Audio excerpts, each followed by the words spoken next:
ಈ ಭಂಡಾರವನ್ನ ನಿನ್ನೊಂದಿಗೆ ಇಟ್ಕೋ. ದಿನ ಬೆಳಿಗ್ಗೆ ನನ್ನ ಹೆಸರು ಹೇಳುತ್ತಾ ನಿನ್ನ ಹಣೆಯ ಮೇಲೆ ಹಚ್ಕೋ, ಅಂದ್ರೆ ನಿನ್ನ ಬುದ್ಧಿ ಸರಿಯಾಗಿ ನಡೆಯುತ್ತೆ. ನಿಮ್ಮಿಂದ ತುಂಬಾನೇ ದೊಡ್ಡ ಉಪಕಾರ ಆಗಿದೆ ಮಾಮ. ನನ್ನಿಂದ ಎಷ್ಟೇ ದೊಡ್ಡ ತಪ್ಪುಗಳಾಗಿದ್ರು ಸಹ ನೀವು ನನ್ನ ಕ್ಷಮಿಸಿದ್ದೀರಾ. ನನ್ನ ಹೊಲಕ್ಕೆ ನೀವು ಪಾದ ಧೂಳ್ ಬಿಟ್ಟು ಇನ್ನೇನ್ ಬೇಕು ಹೇಳಿ? ಇಲ್ಲಿ ನೋಡಪ್ಪ, ಮಾಮ ಭಂಡಾರ ಹಾಕಿದ್ದಾರೆ.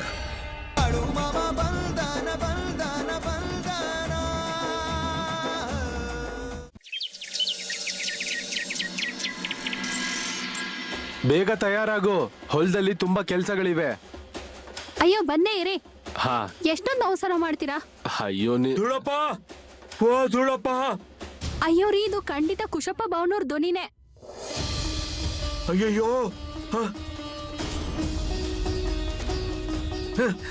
ಅಯ್ಯಪ್ಪ. ಧೂಳಪ್ಪ, ಧೂಳಪ್ಪ, ದಯವಿಟ್ಟು ನನ್ನ ಕ್ಷಮಿಸ್ಬಿಡಪ್ಪ. ಅಯ್ಯೋ ಮರಯ್ಯ ಕುಶಪ್ಪ, ಏನಾಗಿದೆ ನಿನಗೆ? ಹೀಗ್ ಯಾಕೆ ಮಾತಾಡ್ತಿದ್ಯಾ? ನನಗೆ ಹಾವು ಕಚ್ಚಿದೆ.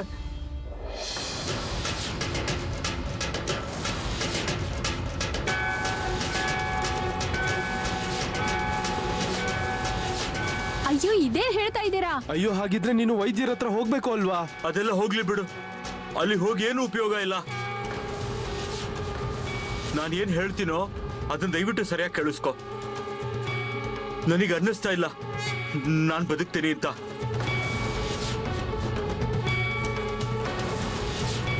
ಮಾಮ ಅವರು ಹೇಳಿದ್ಮೇಲೂ ಸಹ ನಾನ್ ಮತ್ತೆ ನಿನ್ ಹೊಲಕ್ ಹೋಗಿದ್ದೆ ಬೆಳೆ ಕತ್ತರಿಸೋದಿಕ್ಕೆ, ನಿನ್ ಬೆಳೆ ಹಾಳು ಮಾಡಕ್ಕೆ. ಅಯ್ಯೋ, ಏನ್ ಹೇಳ್ತಾ ಇದ್ದೀರಾ? ತಲೆಗಿಲ್ಲ ಏನಾದ್ರೂ ಕೆಟ್ಟಿದೀಯಾ? ನನಗೆ ಗೊತ್ತಿದೆ ನನ್ನಿಂದ ತಪ್ಪಾಗಿದೆ. ನಾನ್ ತಪ್ಪು ಮಾಡ್ದೆ. ನಾನ್ ನಿಮ್ ಹೊಲದಲ್ಲಿ ಹೋದೆ, ಮತ್ ಹಾವು ನನಗೆ ಕಚ್ಬಿಡ್ತು.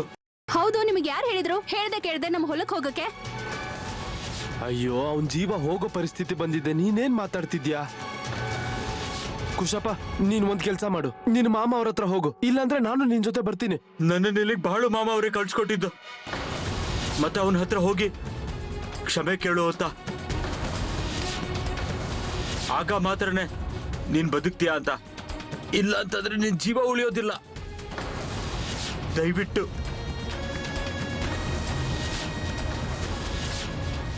ನನ್ನನ್ನು ದಯವಿಟ್ಟು ಕ್ಷಮಿಸು. ಇಲ್ಲ ಅಂದ್ರೆ ನಾನು ಸತ್ತು ಹೋಗ್ತೇನೆ. ನಾನಿನ್ ಯಾವತ್ತೂ ಹೀಗೆ ನಡ್ಕೊಳ್ಳೋದಿಲ್ಲ. ಮಾಮ ಹೇಳಿ ಕಳ್ಸಿದಾರಲ್ವಾ, ಆಯ್ತು ಬಿಡು. ಇಲ್ಲಿ ನೋಡು, ನಮ್ಮ ಮನ್ಸಲ್ಲಿ ಆತರ ಎಲ್ಲ ಏನು ಇಲ್ಲ, ನೀನೇನು ಯೋಚನೆ ಮಾಡ್ಬೇಡ. ಒಂದ್ ಕೆಲ್ಸ ಮಾಡು, ನೀನ್ ಮೊದ್ಲು ಯಾರನ್ನಾದ್ರೂ ಕಳ್ಸು, ಇಲ್ಲಾಂದ್ರೆ ನಾನೇ ಬರ್ತೀನಿ ನಿನ್ ಜೊತೆ. ನಡಿ. ಬೇಡ ಬೇಡ, ನಾನು ಅನ್ಪಾಡಿಗೆ ಹೋಗ್ತೇನೆ. ನಿನ್ನಿಂದ ತುಂಬಾನೇ ಸಹಾಯ ಆಗೋಯ್ತು. ನಾನಿನ್ ಹೋಗಿ ಬರ್ತೀನಿ.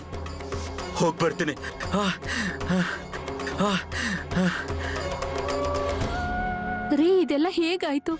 ನಮಗ್ ಗೊತ್ತು ಕೂಡ ಆಗ್ಲಿಲ್ವಲ್ಲ. ಎಲ್ಲ ಮಾಮ ಅವ್ರ ಕೃಪೆ ನೋಡು.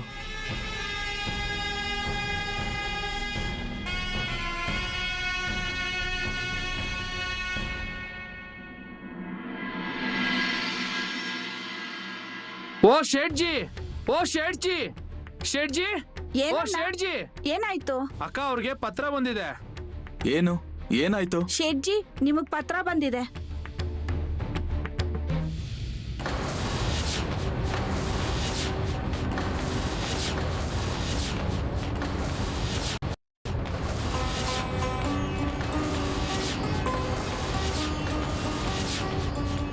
ಬಾಳು, ಅಯ್ಯೋ ಚಮತ್ಕಾರ ಆಯ್ತು. ಒಬ್ರು ದೊಡ್ಡ ವ್ಯಾಪಾರಿ ಇದ್ದಾರೆ, ನನ್ಗೆ ದುಡ್ಡು ಕೊಡ್ತೀನಿ ಅಂತ ಭರವಸೆ ಕೊಟ್ಟಿದ್ದಾರೆ. ಅಂದ್ರೀಗ ನನ್ ಎಲ್ಲ ಸಂಕಟಗಳು ದೂರ ಆದ ಹಾಗೇನೆ. ಬಾಳು, ನೀನ್ ಹೇಗೆ ಹೇಳಿದ್ದೋ ಹಾಗೆ ಆಯ್ತು, ಮತ್ತೆ ಅದು ಸಹ ಇವತ್ತೇ ಆಯ್ತು ನೋಡು. ಅಯ್ಯೋ ಶೇಠ್ಜಿ, ನನ್ನದು ಅಂತ ಯಾಕೆ ಹೇಳ್ತೀರಾ? ನೀವ್ ಅನ್ಕೊಂಡಂಗೆ ನಿಮ್ ಕೆಲ್ಸ ಆಯ್ತು, ಮತ್ತೆ ಬಿಡಿ. ಬಾಳು ಬಾಯಲ್ ಬರೋ ಮಾತು ಯಾವಾಗ್ಲೂ ನಿಜ ಆಗುತ್ತೆ ನೋಡಿ. ನೀನ್ ಹೇಳ್ತಾ ಇರೋದ್ ನಿಜ. ಬಾಳು, ನೀನ್ ಬಂದೆ, ನನ್ ಜೊತೆ ಮಾತಾಡ್ದೆ, ಆದ್ರೆ ನಾನ್ ನೀನ್ ಮಾತಾಡಿದ್ದೆಲ್ಲಾನು ಸತ್ಯ ಆಗುತ್ತೆ ಅಂತ ಅನ್ಕೊಂಡಿರ್ಲಿಲ್ಲ. ಇದೆಲ್ಲಾನು ನಿನ್ನಿಂದಾಗಿನೇ ಬಾಳು ಆಗಿದ್ದು. ಇಲ್ಲ ಶೇಠ್ಜಿ, ಆ ಥರ ಎಲ್ಲ ನನ್ನಿಂದ ಏನೂ ಆಗಿಲ್ಲ ನೋಡಿ. ನಿಮ್ಮೇಲಿದ್ದ ಸಂಕಟ ದೂರ ಆಯ್ತಲ್ವಾ? ಬಾಳು, ನಾನ್ ನಿನ್ಗೋಸ್ಕರ ನಾಳೆ ಹೊಸ ಬಟ್ಟೆ ತಗೊಂಡ್ ಬರ್ತೀನಿ. ನೀನ್ ನನ್ಗೋಸ್ಕರ ಎಷ್ಟು ದೊಡ್ಡ ಕೆಲಸ ಮಾಡಿದ್ಯಾ ಗೊತ್ತಾ? ಬೇಡ ಬೇಡ, ನನ್ಗದೇನು ಬೇಡ ಸೇಠ್ಜಿ. ಅದ್ರ ಬದಲು ನೀವು ನಿಮ್ಮ ತಾಯಿ ಹತ್ರ ಹೇಳಿ. ಅವ್ರು ನನಗೆ ಯಾವಾಗ್ಲೂ ಏನಾದ್ರೂ ಹೇಳ್ತಾನೆ ಇರ್ತಾರೆ. ಬಾಳು, ನಾನೊಂದ್ ಮಾತು ಹೇಳ. ಅಮ್ಮನ್ ಮಾತುಗಳಿಗೆಲ್ಲ ಅಷ್ಟೊಂದು ಗಮನ ಕೊಡೋದಕ್ಕೆ ಹೋಗ್ಬೇಡ, ಆಯ್ತಾ?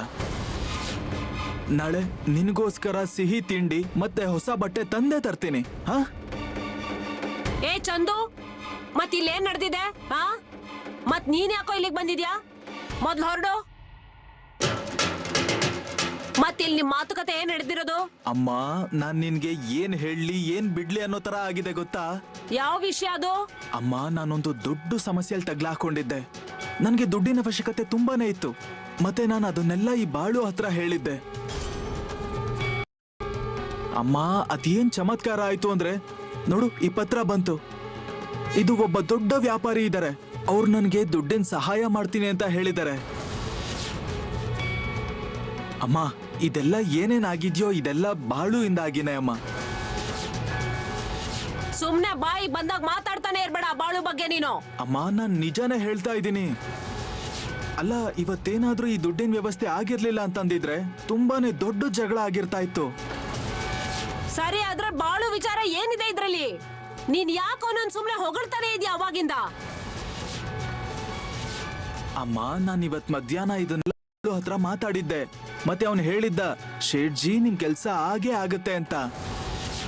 ಅವ್ನ್ ಏನೇನ್ ಹೇಳ್ತಾನೋ ಅದೆಲ್ಲ ಆಗತ್ತೆ ಅಂತನಾ? ಅವ್ನ್ ಮಾತಾಡಿದ್ದೆಲ್ಲ ನಿಜ ಆಗತ್ತಾ ಹಾಗಾದ್ರೆ? ಸುಮ್ನೆ ಅವನನ್ನ ತಲೆ ಮೇಲೆ ಕೂಡ್ಸ್ಕೋಬೇಡ ನೀನು. ಸೇಠ್ಜಿ, ಅಮ್ಮವ್ರು ಹೇಳ್ತಾ ಇರೋದು ಸರಿಯಾಗಿದೆ. ನಾಳೆಯಿಂದ ಅದೇನೇ ಇದ್ರೂ ಅಮ್ಮವ್ರಿಗೆ ತಿಳಿಸ್ತಾ ಬನ್ನಿ. ನನ್ನ ಹತ್ರ ಏನು ಹೇಳ್ಬೇಡಿ ನೀವು. ಅಯ್ಯೋ ಬಾಳು, ನೀನ್ ಹೀಗ್ಯಾಕೆ ಹೇಳ್ತೀಯಾ? ಅಯ್ಯೋ ಸೇಠ್ಜಿ, ಅದೇನಿದೆಯೋ ಅದನ್ನೇ ಹೇಳ್ತಾ ಇದ್ದೀನಿ ನಾನು. ಅದೇನಾಗುತ್ತೆ ಅಂದ್ರೆ, ನಾನು ಏನಾದ್ರೂ ಒಂದು ಹೇಳ್ತೀನಿ, ಮತ್ತೆ ಇವ್ರಿಗೆ ಅದು ಇಷ್ಟ ಆಗಲ್ಲ. ನೋಡು, ಅವ್ನ್ ಹೇಗೆ ಮಾತಿಗೆ ಮಾತು ಸೇರಿಸ್ತಾನೆ ಅಂತ. ಒಂದು ಮಾತನ್ನು ತನ್ನ ತಲೆ ಮೇಲೆ ಹಾಕೊಳ್ಳಲ್ಲ ನೋಡವನು. ಅಮ್ಮ, ನೀನ್ ಸುಮ್ನೆ ಹೀಗೆಲ್ಲ ಏನೇನೋ ಮಾತಾಡ್ಬೇಡ ಅಮ್ಮ. ಅಂದ್ರೆ ಸುಳ್ಳು ಹೇಳ್ತಾ ಇದ್ದೀನಿ ಅಂತನಾ? ಹಾಗಾದ್ರೆ ಆ ಹುಡ್ಗನ್ ಮಾತೇ ಕೇಳು ನೀನು. ನನ್ ಮಾತೇನು ಕೇಳ್ಬೇಡ. ನಾನು ಹೋಗ್ತೀನಿ ಇಲ್ಲಿಂದ. ಅಮ್ಮ, ಅಮ್ಮ ಏನೇನ್ ಮಾತಾಡಿದ್ರು ಅದನ್ನೆಲ್ಲ ಮನ್ಸಿಗೆ ಹಾಕೋಬೇಡ ಬಾಳು. ಇಲ್ಲ ಸೇಠ್ಜಿ, ನನಗೆಲ್ಲ ಗೊತ್ತಿದೆ ಬಿಡಿ.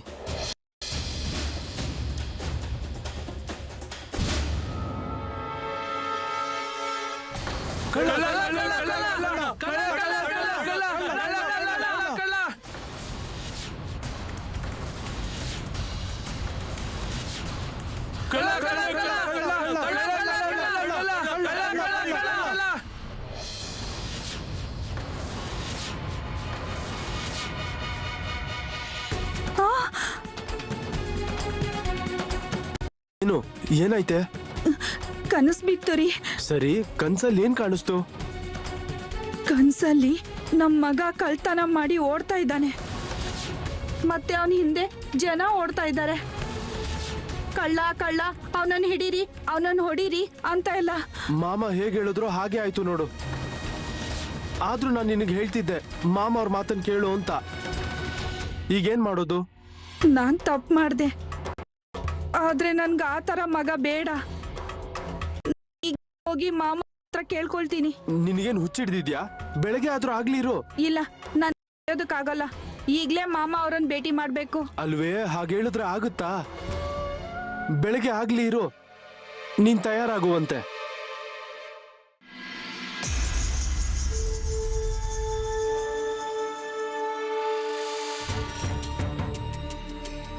ನಿನಗಾಗ್ಲೇ ಹೇಳಿದ್ದೆ ಅಲ್ವಾ? ಆದ್ರೆ ನೀನ್ ನನ್ನ ಮಾತೇ ಕೇಳಲಿಲ್ಲ. ಈಗ ಅದೇನಿದ್ಯೋ ಅದನ್ನ ಅನುಭವಿಸ್ಲೇಬೇಕು ನಾವು. ಮತ್ತೆ ನಿನ್ನಿಂದಾಗಿ ನಾನು ಅನುಭವಿಸ್ಬೇಕು. ಇಷ್ಟ ದಿನ ಊರಲ್ಲಿ ಚೆನ್ನಾಗಿ ಬದುಕಿದ್ವಿ. ಆಮೇಲೆ ನಮ್ ಗುರುತು ಹೇಗಾಗುತ್ತೆ? ಕಳ್ಳನ್ ತಂದೆ ತಾಯಿ. ಮಾಮ, ನೀವು ನನಗ್ ದಾರಿ ತೋರಿಸಿದ್ರಿ. ಆದ್ರೆ ನಾನ್ ನಿಮ್ ಮಾತನ್ನ ಕೇಳಿಲ್ಲ. ನಾನು ಹಠ ಮಾಡ್ದೆ. ನೀವು ನನ್ನ ಇಚ್ಛೆನ ಪೂರ್ತಿ ಮಾಡಿದ್ರಿ. ಆದ್ರೆ ನಾನ್ ತಪ್ಪು ಮಾಡ್ದೆ. ಮಾಮ, ನಾನ್ ನಿಮ್ಗೆ ಹೇಗೆ ಹೇಳಿ? ನನಗಿಂತ ಮಗ ಬೇಡ. ಈಗ ಹೇಳಿ ಏನು ಉಪಯೋಗ ಇಲ್ಲ. ಅದೇನಾಗೋದಿದ್ಯೋ ಅದಾಗ್ಲೇಬೇಕು. ಅದೇನು ಅಂದ್ರೆ ಮನುಷ್ಯನ ಆಯಸ್ ಮೇಲೆ ಎಲ್ಲಾನು ಬರ್ದಿರುತ್ತಂತೆ. ಮತ್ತೆ ಮಗ ಹುಟ್ಟಿದ ಮೇಲೂ ಅದ್ರ ಅದೃಷ್ಟನ ಹಣೆಯಲ್ಲಿ ಬರ್ದಿರುತ್ತಂತೆ. ನಾವು ನಮ್ ಜೀವನದಲ್ಲಿ ಏನೇ ಆದ್ರೂನು ಸುಖವಾಗಿರ್ತಾ ಇದ್ವಿ, ಮತ್ತೆ ಕಷ್ಟಪಟ್ಟು ದುಡಿದು ಊಟ ಮಾಡ್ತಿದ್ವಿ. ನನ್ನಿಂದ ನಾನೇ ಇದನ್ನೆಲ್ಲ ಮಾಡ್ಕೊಂಡಿದ್ದೀನಿ. ಇದನ್ನೆಲ್ಲ ಚಿಂತೆ ಮಾಡಿ ಮಾಡಿ ಜೀವ ಹೋಗ್ತಾ ಇದೆ ನನಗೆ. ಇಂಥ ಮಗು ಹುಟ್ಬಿಟ್ರೆ ನಾವು ಮಾಡೋದಾದ್ರೂ ಏನು?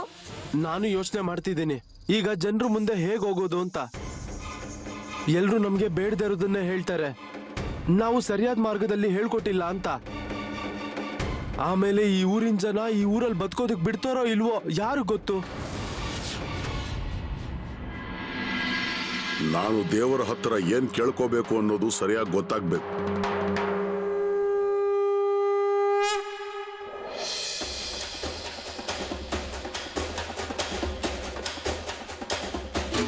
ಇದೇ ನನ್ನ ಹೊಲ ಮಾಮ.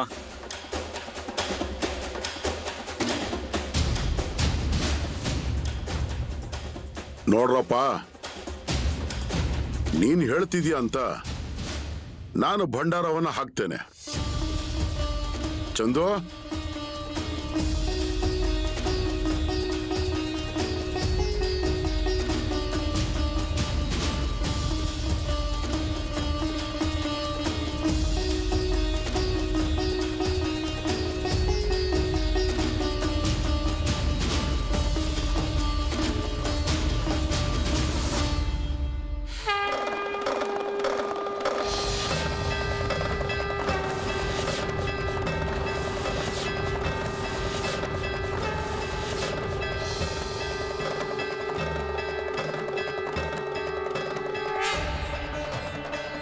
ಈ ಭಂಡಾರವನ್ನ ನಿನ್ನೊಂದಿಗೆ ಇಟ್ಕೋ.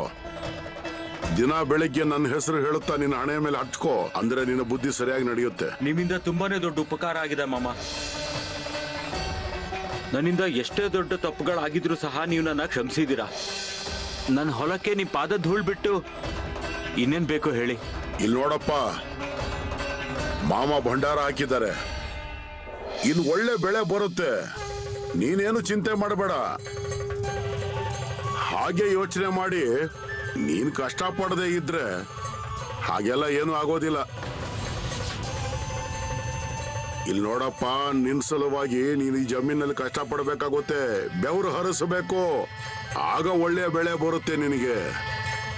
ಇಲ್ಲಿ ಮಾಮ ಭಂಡಾರ ಹಾಕಿದ್ದಾನೆ ಮತ್ತು 4 ದಿಕ್ಕುಗಳಲ್ಲೂ ಬಂಧನವನ್ನ ಹಾಕಿದ್ದೇನೆ. ಯಾವುದೇ ಕೆಟ್ಟ ವಿಷಯಗಳು ಇದ್ರೊಳಗಡೆ ಬರೋದಿಲ್ಲ. ಆಯ್ತು ಮಾಮ, ನನ್ನ ಆಶೀರ್ವಾದ ಇದೆ. ಮಾಮ, ಇದಕ್ಕೂ ಮುಂಚೆ ನಾನು ಏನೇನ್ ತಪ್ಪು ಮಾಡಿದ್ದೆ ಮತ್ತೆ ಯಾವತ್ತೂ ಮಾಡಲ್ಲ. ಅರೇ ಏನಪ್ಪ, ನಿನಗೆ ಮಾಮ ಏನೇನ್ ಹೇಳಿದಾರೋ ಅದನ್ನ ಸರಿಯಾಗಿ ಗಮನದಲ್ಲಿ ಇಟ್ಕೋ. ಮತ್ತೆ ಮಾಮ ಯಾವಾಗ ಬೇಕಾದ್ರೂ ಬರ್ಬೋದು. ಅವ್ರು ಬರೋ ಅಷ್ಟರಲ್ಲಿ ನಿನ್ ಹೊಲದಲ್ಲಿ ಒಳ್ಳೆ ಬೆಳೆ ಬೆಳೆದಿರ್ಬೇಕು. ಮತ್ತು ಒಂದ್ಸಲ ಒಳ್ಳೆ ಬೆಳೆ ಬಂದ್ರೆ ಅಲ್ಲಿಗೆ ನಿಲ್ಲಿಸ್ಬಿಡ್ಬೇಡ ನೀನು. ಬಾಗಿಲಿಗೆ ಬಂದವರಿಗೆ, ಪಾದಯಾತ್ರೆ ಮಾಡೋರಿಗೆ, ಅವಶ್ಯಕತೆ ಇರೋ ಮನುಷ್ಯರಿಗೆ ದಾನ ಮಾಡೋ ಮನಸ್ಸನ್ನಿಟ್ಕೋ. ಏನಿಲ್ಲ ಅಂತಂದ್ರು ಒಂದು ರೊಟ್ಟಿಯನ್ನಾದ್ರೂ ಕೊಡುವ ಸ್ಥಿತಿಯಲ್ಲಿರು. ಹಾಗೆ ಸ್ವಲ್ಪ ನೀರು ಕೊಡಬೇಕು. ಈಗ ನನ್ನದೆಲ್ಲ ಆಯ್ತು ಅಂತಂದ್ರೆ ಅದೇನು ಉಪಯೋಗಕ್ಕೆ ಬರೋದಿಲ್ಲ, ಗೊತ್ತಾಯ್ತಲ್ವಾ? ಹೌದು, ನಾನು ಇದೆಲ್ಲ ವಿಷಯ ಗಮನದಲ್ಲಿ ಇಟ್ಕೋತೀನಿ. ಮತ್ತಿಲ್ಲಿ ಕೇಳು, ಆ ಧೂಳಪ್ಪ ಇದ್ದಾನಲ್ವಾ, ಅವರೆಲ್ಲರೂ ನನ್ನ ಭಕ್ತರು. ಅವರು ಒಳ್ಳೆಯ ಜನರು. ಅವ್ರ ಜೊತೆ ನೀನು ಒಳ್ಳೆಯ ಸಂಬಂಧದಲ್ಲಿರು, ಏನು ಕೆಡಕಾಗೋದಿಲ್ಲ, ನಿನ್ಗೆ ಒಳ್ಳೇದೇ ಆಗುತ್ತಪ್ಪ. ಹೌದು ಮಾಮ, ಈ ರೀತಿ ತಪ್ಪು ಇನ್ಯಾವತ್ತೂ ಆಗೋದಿಲ್ಲ. ನಾನು ತುಂಬಾ ಸ್ವಚ್ಛವಾಗಿ ನಡ್ಕೊಳ್ತೀನಿ. ಸರಿ, ಆಯ್ತು. ನಿನ್ನ ಮೇಲೆ ಆಶೀರ್ವಾದ ಇದೆ. ಇಲ್ಲಿಂದ ಮುಂದೆ ಎಲ್ಲವೂ ಚೆನ್ನಾಗಿ ಆಗುತ್ತೆ.